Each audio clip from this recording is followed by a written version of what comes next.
until today.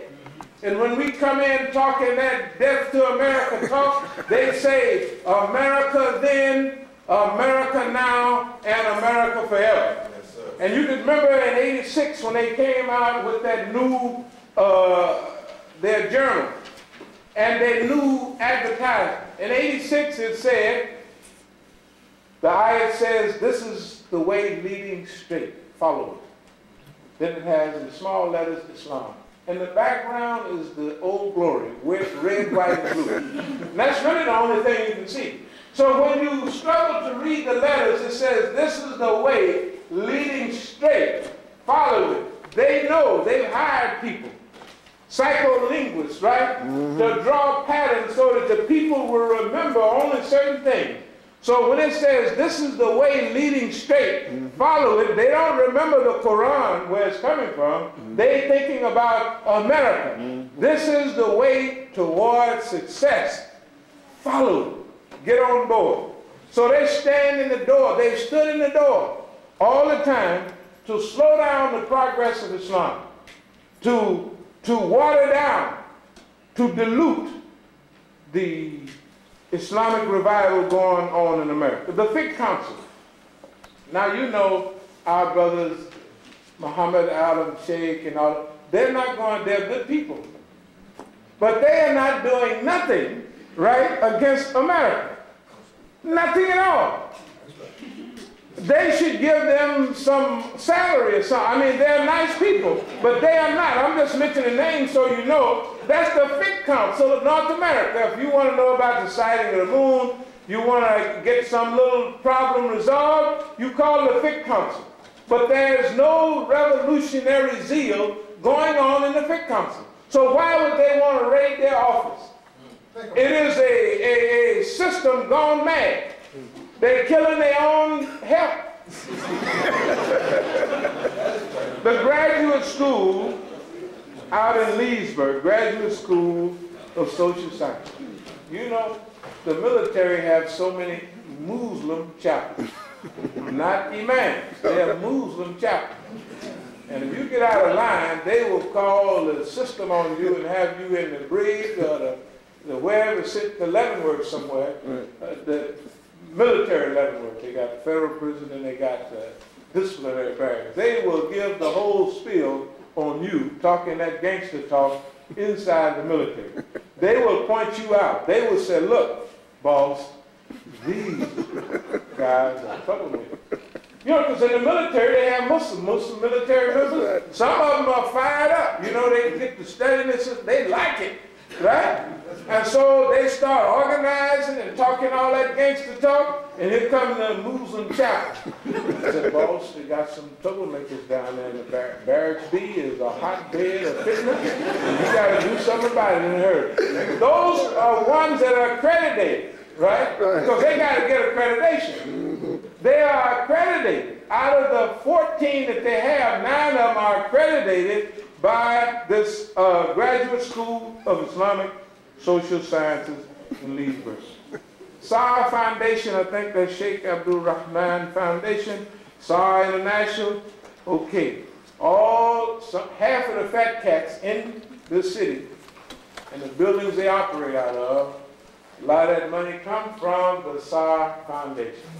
We won't go any deeper than that, but revolution, absolutely not. Struggle, absolutely not. They will jump in front of you. In fact, they will call the police on you. When the first, let's call it World Trade Center 1, happened, in '93, we went down to one of the big offices. They having a press conference. Then they forgot they had invited me, and they tried to have it while I was in another office, because they know these Negroes, they act real funny. And that's right. When they was talking about who? You people did this and that. And I said, hold it. I said, y'all the ones got a history of this.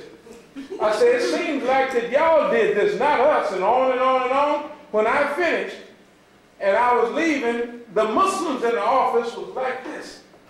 I thought I had taken a bath or something.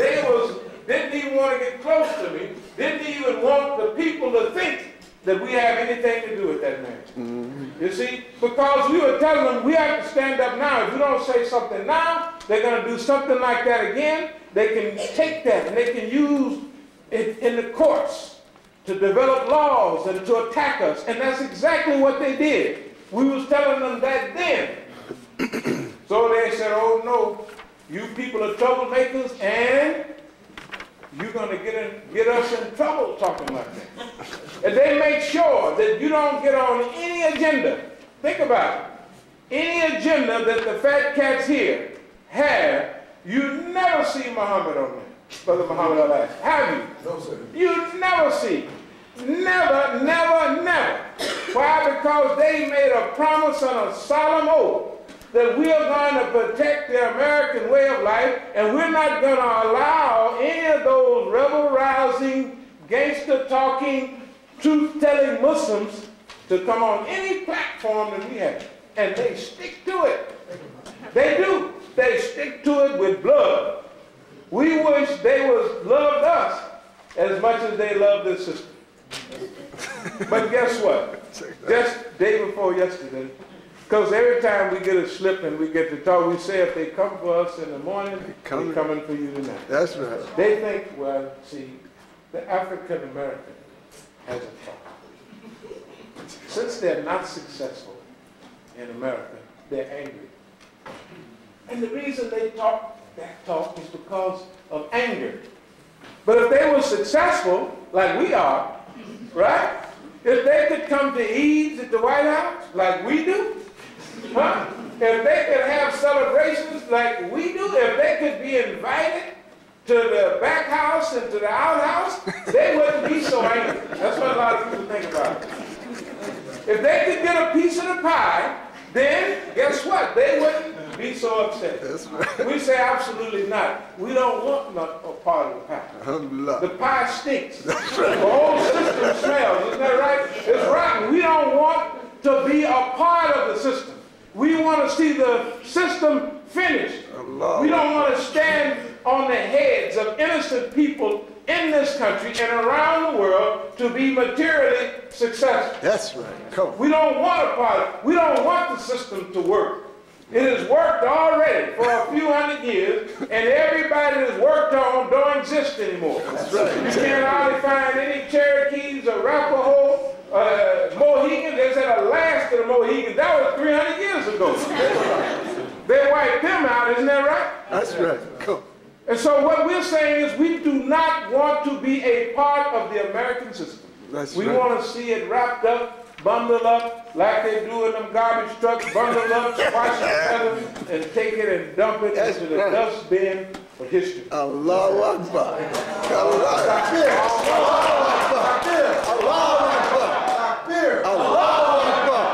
I'll just mention a few of our dear believers. Dr. Jamal Barzanji, poor fella, they come and they ransacked their offices and took all their paperwork. Now when they take your paperwork, see, it's very serious because you may not be guilty of anything. But the new laws are like this. It's retroactive. This is very rare that a law is retroactive, that they can go back so many years and draw out something that you have done and charge you for it now.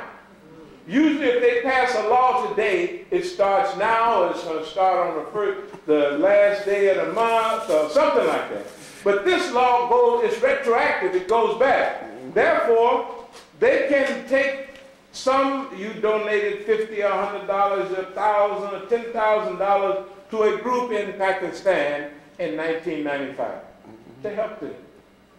Okay? They can see that and they can go and they could designate, you haven't done anything wrong, they could designate that group as a terrorist group. Right. They could say that group is terrorist group.